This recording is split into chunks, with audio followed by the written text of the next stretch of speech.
Today on The State of Us, could more political parties fix our divided country?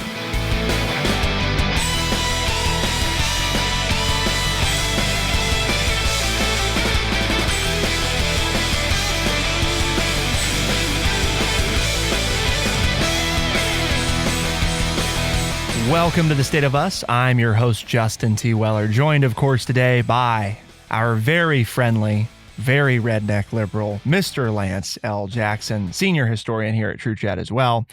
And today we're going to talk about if America had six parties, which would you belong to? But to understand that, we have to also understand that two powerful forces, the ideological stratification of the country and the rise of data-driven gerrymandering of House districts, have come together to produce a polarized America. Increasingly, Americans have sorted themselves into red enclaves and blue enclaves, where they live with people who share their cultural and ideological mindset. Meantime, state legislators have drawn even more precise maps of congressional districts that pack like-minded voters into districts that are ideologically to the left and right of center and absolutely safe for House candidates who merely play to the party's. Today on The State of Us, could more political parties fix our divided country?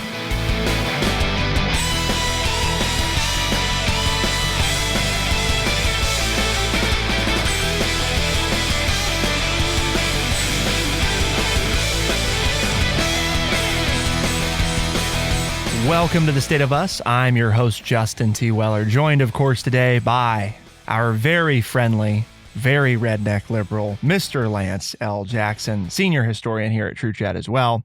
And today we're going to talk about if America had six parties, which would you belong to? But to understand that, we have to also understand that two powerful forces, the ideological stratification of the country and the rise of data-driven gerrymandering of House districts, have come together to produce a polarized America. Increasingly, Americans have sorted themselves into red enclaves and blue enclaves, where they live with people who share their cultural and ideological mindset. Meantime, state legislators have drawn even more precise maps of congressional districts that pack like-minded voters into districts that are ideologically to the left and right of center and absolutely safe for House candidates who merely play to the party's base. The problem is that obviously leaves a large segment of the country disenfranchised. And most of what I just read there was a quote from the Wall Street Journal article, which is linked at thestateofus.org. But before we dive into these six parties and the structural changes that would be proposed to make a six-party system work, Lance, what is our word of the day? Well, the word of the day, first one in the new year, is modality. If it's a noun. Plural would be modalities, dropping the Y and adding an I and then ES. You got to love the first definition, the fact, state, or quality of being modal. So we're not going to use that one. And what we're going to go to is the second one, which is a special attribute, emphasis, etc., that marks certain individuals, things, groups. So modalities of these parties. You know, what makes them specifically who you are. And we know that for many of us, being a Republican or a Democrat is very hard because we vacillate between the two parties, because depending on the issue, you know, where do I feel on this versus where do I feel on this? And it's like, well, I'm more in line with these people on this issue, on issue A, and I'm more in line with the other side on issue B. Now, and not everybody is that way, but many of us in the biggest center block, if we're not 20% conservative, the 20% very liberal, and we're the 60% in the middle, we tend to do that. And so by having more parties, it's easier then for us to find something that we can support more generously. And that's what we're going to look at today, not just what the 6 parties would be, but what the benefits and drawbacks of adding more parties might actually bring with us, right? Because it could improve modality, but then we also have to talk about it could have the opposite effect as well. And we'd be remiss if we didn't mention that there's a new set of rules for the word of the day in the new year. And these are, if you don't like them, you take it up with our producer, Bradley. He listens, so send us an email, podcast@thestateofus.org. Let us know what you think of the new rules. But my understanding, and we'll make sure that Lance is on the same page and then Bradley can scold us if we don't have it right, is that the competition begins after Lance has introduced the word. So he tells us what it is, he tells us what the definition is, and he may give us an example. And then the competition officially begins. So when he first says the word, that doesn't count. And then the competition officially ends the moment that I ask Lance to tell us why we're here today, which if you're a longtime listener, happens in every episode. So that is that an accurate understanding of the rules? That's fair. There's a little gray area in there. I don't think it. I think what Bradley meant was, I'm not sure my example. If it's a true example, okay, that wouldn't count. But if it's something that pertains to said topic of the day, I think it should count. Okay. So and then the score would be 1-1 right now, right? Okay. And under that premise, if I'm correct. And then also, I'm not sure that Bradley wants you to throw in the word 3 times as you throw it to me to ask why we're. I don't think he didn't say it clearly, but my interpretation was we don't want Justin to be able to say the word 3 times after not saying it at all to come up with Justin's great tie or narrow victory that seems to be pulled out. But those are assumptions. Those really weren't in writing. So that's kind of would be my addendum to what you just presented. But yes, basically that is, those are the modalities for the word of the day. Yes. Okay. Got it. 2-1. Yeah. I wrote it down. I marked it down. Don't you worry. When Cook Political instituted a system of ranking swing districts across the state, for those that don't know, right?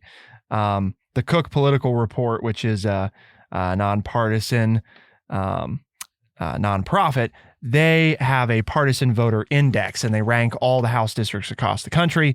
And they started that in 1997. When they started that, there were 164 swing districts. Okay. Today, that number is at 78, which is to say that it has fallen by more than half. And by extension, of course, the number of districts that are safely Democratic or Republican has risen by a proportional amount. So the question is, well, has America shifted to not be in that position? In other words, have people become more hardline Republican, more hardline Democrat? The answer, generally speaking, is no. I mean, when we look at national polls and even polls done state by state and then aggregate those into national numbers, that hasn't drastically changed. Not by half. I mean, just right. That hasn't dropped by half. It may have decreased some depending on which particular poll you're looking at, but not by that margin. And so then the question becomes, well, what is happening? Well, that's what we talked about before. Increasingly gerrymandered districts are defining and providing for representatives that only speak to a party base because of the way they're drawn. There's less room for people who are moderate or who are not far right or far left in candidates. Doesn't mean the people don't want that, means that the candidates aren't there.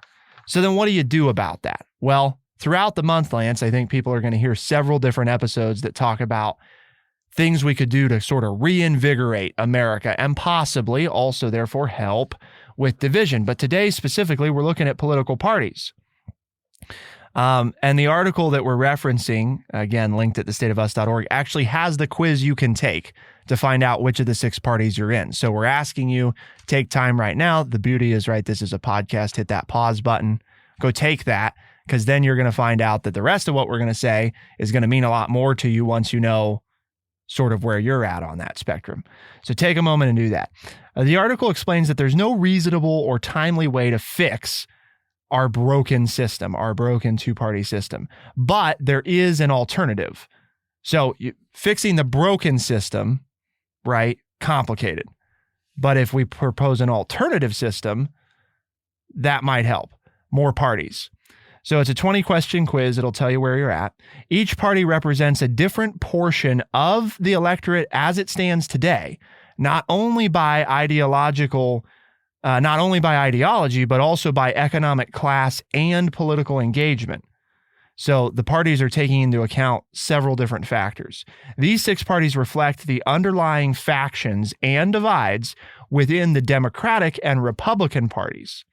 Presidential elections would still probably come down to 2 major candidates. However, with partisan loyalties less fixed, more voters would judge candidates on the context of their ideas and character rather than the D or the R next to their names.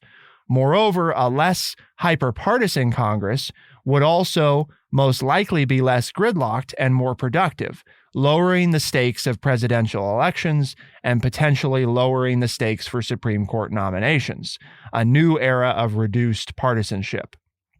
So how do we get that system? Well, through proportional multi-member districts. What this means is the approach features districts much larger than our current tiny congressional ones, and each district elects more than one person at one time to represent the region. So multiple parties could represent a district in proportion to their popularity within that district, just as they do in many advanced democracies around the world. We would be remiss if we didn't mention, remember, political parties are man-made, not in the Constitution. There's nothing about that at all. That was just done by people, the creation of political parties, which one of our main founding fathers, George Washington, said would be the downfall of our nation, were created by people who wanted to have a way to represent / control the rest of the population that was getting to vote, and how that has changed and evolved over time as well.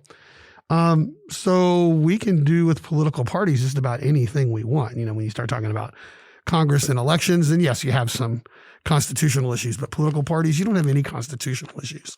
I just want to point out very quickly before we go into the next segment, because I have a lot of things to say about everything Justin just told you. But we're running out of time in this segment. But as you take the quiz here between segments, you will realize there are 2 basic components: social issues and economic issues, in determining where you would fall in these 6 political parties. You have an example of each for us, Lance? Sure. On the social side, when it comes to really important questions, scientific facts don't help very much. A, strongly agree. B, somewhat disagree. C, neutral. D, somewhat agree. E, strongly agree. So that would be a social issue one. You have 5 choices of an answer.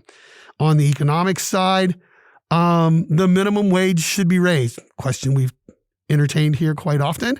A, do you strongly agree with that? B, somewhat disagree. C, are you neutral? D, somewhat agree. E, strongly agree. So on the majority of the questions, you have 5 choices. You pick the one. So, you can see there's some variables in there. There's some leeway in there. But when it comes down and gives you something, it's basically all the questions have been divided into those 2 topics: the social issues and the economic issues in the United States. So what are the 6 parties?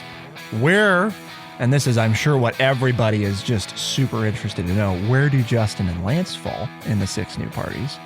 And we want to know where you fall. And you can send us that email, podcast@thestateofus.org. Take the quiz right now, and let's talk about the 6 parties.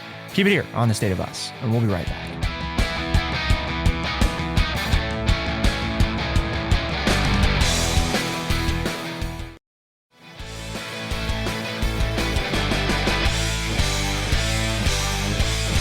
Multi-member House districts. Supposedly we can do it without a constitutional amendment because Congress, right, simple majority, they can decide. They can make that decision. They have that right. And in fact, as crazy as that sounds, I'm sure there's, a lot of people listening, oh my God, we can't do that. That's crazy. We're not some European something. This is America. We don't do that. Well, we did do it for quite some time until Congress passed a law that said we're not going to do that anymore. So, I think it's important to note, right? There's not only is it something that legally we can do, we have done it. There is precedent. It's very feasible to do. So that's important. The question, though, Lance, is would that be a good thing? Total disclaimer. I'm not against this idea at all, but I don't agree. I think there are two big assumptions that the author makes, and I want to point those out. One, the presidential elections would still have two major candidates. You have 6 parties, you're having 6 candidates. That's my take on that. I think that's a big assumption just to make that blanket statement as they do in what you read. Exactly. Okay. That we'd whittle it down ahead of time. Secondly, he says Congress Probably would be less gridlocked this way.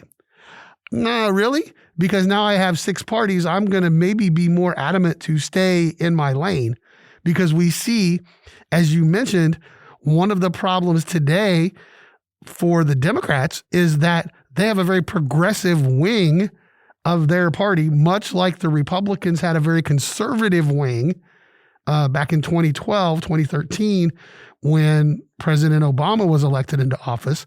And we saw how that conservative wing has split the Republican Party and gave us Donald Trump, and how the progressive wing is now currently splitting the Democratic Party. And so we have a little bit of a taste of, do we really have 2 parties or do we have 4 parties now? Do you have the old rock-ribbed Republicans along with the newer, very socially conservative wing of the Republican Party, along with the old school Democrats of President Biden and the new progressives of AOC within the Democratic Party? So I think it's just two big leaps of faith to say that, a president will still only have 2 candidates, and this will ease the gridlock in Congress. I'm not sure that's true. But that being said, I'm not against this idea. I think this makes sense to do that because I think it better represents the opinions of the people, and it will lead to more, I do believe it will lead to more having to get along with somebody else, because, as you've always said, political parties are there to gain power. And if I want to gain power, I'm going to have to learn to work with other groups. So therein lies your definition of political parties, which I don't disagree with. And if you split it up into 6 of them, very unlikely, I believe, that one of the 6 would gain a majority of the country. So therefore, in order to establish or to get anything done, your group is going to have to find common ground with at least one, most likely 2 other groups to get something done. Yeah, that I think is the key, right? Even if you set aside the contentions the author makes, the very nature of the fact that no party could hold in this proposition, it'd be very difficult for any party to ever reach 50% or more of the electorate. The nature of that forces you to work with, and you might say, well, who cares if, for example, the Progressive Party and the American Labor Party work together? The nature of people seeing people working together is that it's a reinforcing habit, right? Which is the very thing the author contends is part of the issue with where we are right now. As things have gotten gerrymandered and continue to get divided, people are lured into this belief that we don't work with other people. And in fact, we sometimes punish now our, we say that in broad interest surveys, right? Americans generally say we want people to work together. But then when it comes to how we vote, we punish people when our representatives go out and work across the aisle. And the point is that we have to, if for no other reason than the fact that you're going to see people working together because they will have to do anything, it'll be impossible otherwise. That's a positive, I think. The other thing that I think is a positive is you'll notice here when we talk about the 6 parties, not a one of them is Republican or Democrat, right? They all have new names. So one thing that I think is a downfall of the way the system is right now is somebody like an AOC, right, or a Jim Jordan can come into the Democratic Party or the Republican Party respectively, and they can rest on the laurels of a party that's literally, 10 times their age, or has a history that goes back 100 or 200 years. And I'm not sure that's a good thing. You know what I mean? Because if AOC walks in here and says, well, I'm a Democrat, well, but you're not really, you're not based on what the party has historically been. Just like Jim Jordan saying he's a Republican. Well, you're really not. I mean, again, based on what the party has historically been, you have a few pieces of you that might be Republican, but most of what you advocate doesn't have anything to do with what the Republican Party has or hasn't been. And they both come from gerrymandered districts, which means they can take the harshest attitudes of the Democrats and Republicans and win 80% of the vote when they get reelected. Right. Which is, I think, the biggest thing we're trying to get rid of is that, it doesn't matter. If I lived in AOC's district, it wouldn't matter if I liked what she said or didn't say. I could vote against her and I'd always lose because of the way the district line is drawn. And I know it's true in Jim Jordan's district because I live there. And, there is, if you want to win in this district, in this county where I live and you live, you have to run as an independent because it is a death knell to be a Democrat. You can have different ideas, but you really basically have to win the Republican primary.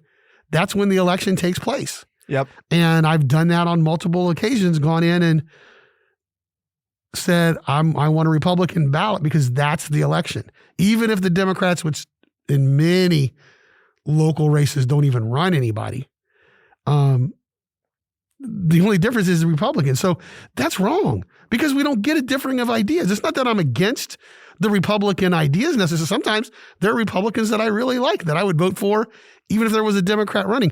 But how strong are the ideas? How strong are the conversations for change or making things different or improving things when you're constantly getting the same people in, whether they're Republicans or Democrats, all the time? And they're back to where they don't have to worry about what they say or do because they have a supermajority back in their district to get elected. Where's their incentive to talk across the aisle?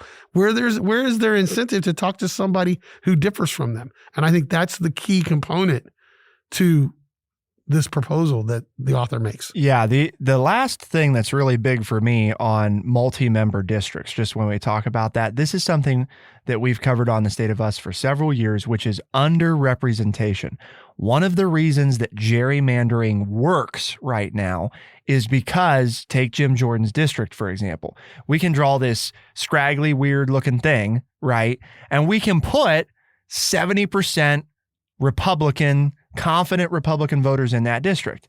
Now, we also have to live with there being 30% who don't fit that. And that doesn't mean they're Democrats, but they might be moderates or they might be, whatever, right? Democrats, whatever they might be. Problem is, with the gerrymandering, the way it works is that 30% basically doesn't count at all, right? I mean, they have zero ability to impact the election because they can vote for whoever they want and it ain't going to make any difference. Well, and when you go and talk to your representative, they can be cordial and listen to you, but they really don't have to because they don't care whether they get your vote or not. Right, because they don't need your vote. Right. And that's my point. The district is drawn that way. And I think the interesting thing is, to me, this partially cures gerrymandering because now, even if you've gerrymandered a district, right, there's going to be another representative from that district. And in fact, it sort of discourages gerrymandering because now in a district that's 70%, red, you're going to get that candidate, but now you're giving people, a very small segment of people, their own representative,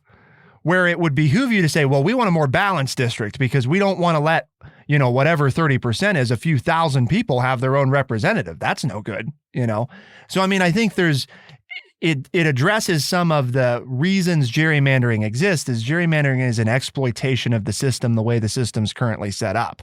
This new system makes it a lot more difficult to do that because you're going to have more than one representative from a district. And therefore, I mean, part of the way it can also be set up is more than one representative per party from a district. So by nature, it's going to be harder to draw a district in a way that only can favor one party. But let's talk about the actual parties themselves as we look at what they are and where Lance and I fall. So first up, we're going to look at the two ends of the spectrum, and then we'll talk about everybody else after the break. So on the very, very left, right, is the Progressive Party.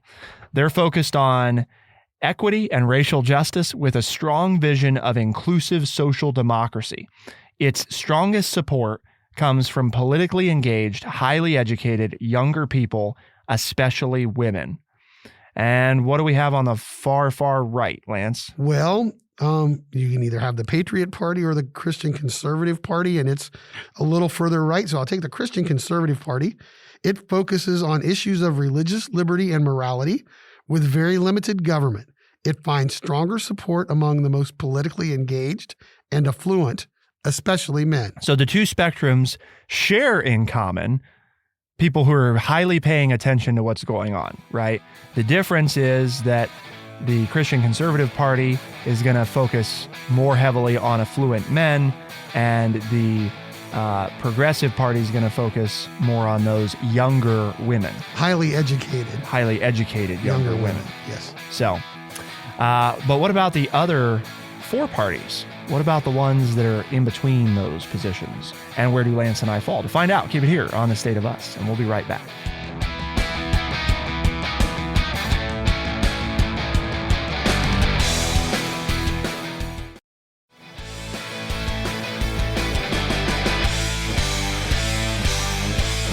We talked about the Progressive Party on the far, far left and the Christian Conservative Party on the far, far right.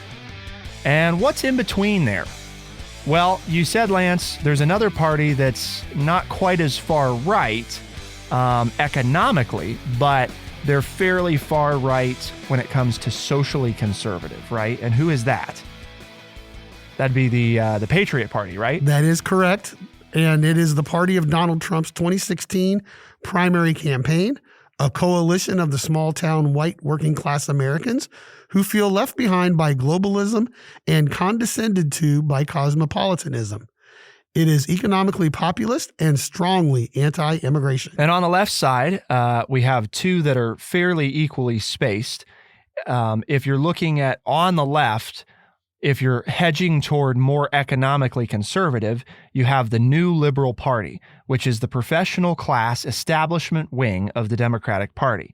Members are cosmopolitan in their social and racial views, but more pro-business and more likely to see more likely to see the wealthy as innovators. The opposite of, or not the opposite, but the counter rather to the New Liberal Party, which hedges more socially conservative, so they're less economically conservative, but more socially conservative, is the American Labor Party. So just like the Patriot Party, they have a focus on populism, economic populism, with an appeal to working class Democrats who don't have college degrees and don't follow politics closely. It is more moderate on social and cultural issues than the Progressive Party, but more diverse, appealing to many working class Hispanics. And the final right-leaning party is the Growth and Opportunity Party.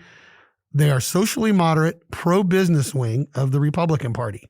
It is the heir to the old moderate, quote, Rockefeller Republican, the East Coast wing of the GOP.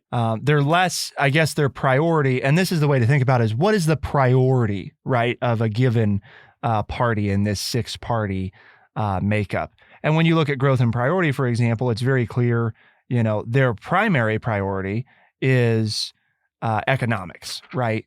And their secondary is social, but they believe that social changes are needed. Some social changes, right? So some social changes, yes. Other social changes, they either don't care about right? They have no opinion on, because when you look at the actual, and this is the one thing between the online and the print actually helps you understand the scoring of how different questions are weighted and what they go into. And one of the ways that you can get lumped into the Growth and Opportunity Party is by being neutral on a handful of social issues. In other words, I really don't care. It doesn't make a big difference to me one way or the other what happens on this social issue.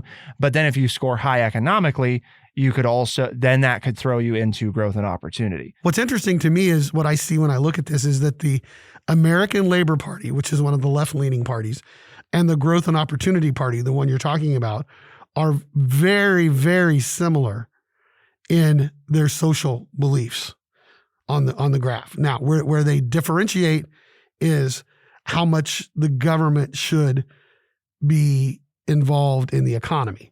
But on social issues, they're very, very similar, okay? Whereas the opposite ends of the spectrum, you have the Progressive Party that's obviously super, super liberal on their social issues. And then you have the Patriot Party and the Christian Conservative Party that, man, we don't want to much change the social issues. So those three are the outliers. And then you throw in the New Liberal Party, and they're a little closer to the Growth and Opportunity Party in economics. But they're not quite as big on the social issues being different. So it's interesting that you have, I believe, looking at this, the way my vision works, you have three very extreme groups. And then you have these three, the American Labor Party, the New Liberal Party, and the Growth and Opportunity Party, that could learn to work together. I mean, I think you could have the Patriot Party and the Christian Conservative Party work together. Those two would work together really well.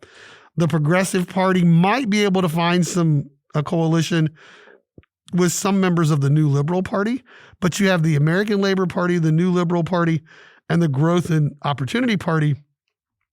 Those three, I think, could work together on many, many issues. So what everybody has been dying to know, Lance, the whole show is where do you and I come down? And one thing I'm going to do. Well, you can't put me in a box. I know. That's why Lance hates this one. But I think our listeners appreciate getting the opportunity to stick you in a box. It's based on how I answered 12 questions that had 5 possible answers. I hear you. I hear 20 questions, but yeah. Well, 12 and 8, right. 20 total. Yes. But I am going to, Lance, I'm going to have Bradley include a photo of the print edition. And you might say, why are we doing it this way? Because the online edition, for whatever reason, doesn't have the chart. And if you're a longtime listener to the show, you know how much I love charts. But I really do think in this instance, the chart is super helpful because you can see the intersection of different parties, which is very telling to Lance's point about where could common ground be found. For example, just based on the overlap, there are times where the Growth and Opportunity Party, the New Liberal Party, the American Labor Party, and the Patriot Party could find common ground just based on the chart. That could happen, and they illustrate that. And I think that is valuable to understanding the different dynamics of these 6 parties. Well, when we're talking about reaching across the aisle and getting things done, right? This visually shows that. We're not just telling you that. Right. Well, you got to believe us because we're telling you. You can look at this and see that that's what would happen, that could very likely happen. Exactly. So we're going to post a picture of that because I think it's helpful. And when you see this picture, you're going to see 2 things. You're going to see that Justin, me, falls at the intersection, the overlap of the Growth and Opportunity Party, the New Liberal Party, and the American Labor Party. I fall at that intersection. Now, if you just ask the quiz based on my score, which party are you going to get thrown into? Just by score, but not by overlap of the plotted point, I fall into the New Liberal Party. And the reminder here is that's the professional class establishment wing of the existing Democratic Party. Members are cosmopolitan in their social and racial views, but more pro-business and more likely to see the wealthy as innovators. Says the young man who's been an entrepreneur since the age of 12. Right. Makes sense. Yeah. That your business side would score strongly there. And likewise, that if you look at the picture that's attached, I come in just on the just on the other side of the line of the Growth and Opportunity Party, which if you read that is the socially moderate pro-business wing of the Republican Party. It is the heir to the old moderate Rockefeller Republican and the East Coast wing of the GOP, which again, if you've listened to the show for a long time, that's probably not a great surprise that I could be in the East Coast wing of the GOP, which doesn't really exist anymore, but if it did. So where do the modalities of these parties put me? What box do they try to put me in based on their belief systems? Well, their modality places you pretty squarely in between the New Liberal Party and the American Labor Party. So again, that New Liberal Party being the professional class establishment wing of the Democratic Party, cosmopolitan in social and racial views, but fairly pro-business. Where the American Labor Party is focused on economic populism with an appeal to working class Democrats who don't have college degrees and don't follow politics closely, i.e., sort of the union class, right? It is more moderate on social and cultural issues than the Progressive Party, but it is more diverse, appealing to many working class Hispanics. Now, if you go by just Lance's score alone, then they place him in the New Liberal Party predominantly. But again, if you looked at the plotted points, you could see that depending on the issue, he may very well be with the American Labor Party. So, and not too far. I mean, we're talking about only a few clicks away from Growth and Opportunity and Progressive Party, also depending on the issue. And I think, again, that's the point we're trying to make. Speaks to your modality almost, doesn't it? It does. Well, and I think it shows where we want to reach across, that the modality of one group versus the modalities of another group don't necessarily enhance reaching across the aisle. But when you can look and find the same modality through three of the groups, or as you made the point, even throw in a fourth group on some issues, then we start having some of that conversation that we always talk about here on The State of Us among the politicians to get something done. Not in every category, not on every issue, but we don't have gridlock. We could at least move on something instead of, oh, this is a great idea. Okay, well, we're not going to do it. And I think when you read the descriptions, I mean, my final thought here is I think it speaks to my modality pretty well when you look at the combination of different things and depending on the issue where it might fall. I think it's a fair assessment. Do I think it's 100% accurate? No, of course not. We've talked about that before. A 20-question quiz to decipher the intricacies of educated political pundits is probably oversimplifying a little bit, but I think it's a nice approximation. And we want to know what you think. Send us an email, podcast@thestateofus.org. What do you think, Lance? Does it speak to your modality very well, or is this not a good representation of you? No, I think it's somewhat fair. I don't like the neutral sort of kind of agree, sort of kind of disagree questions. I think that's real life.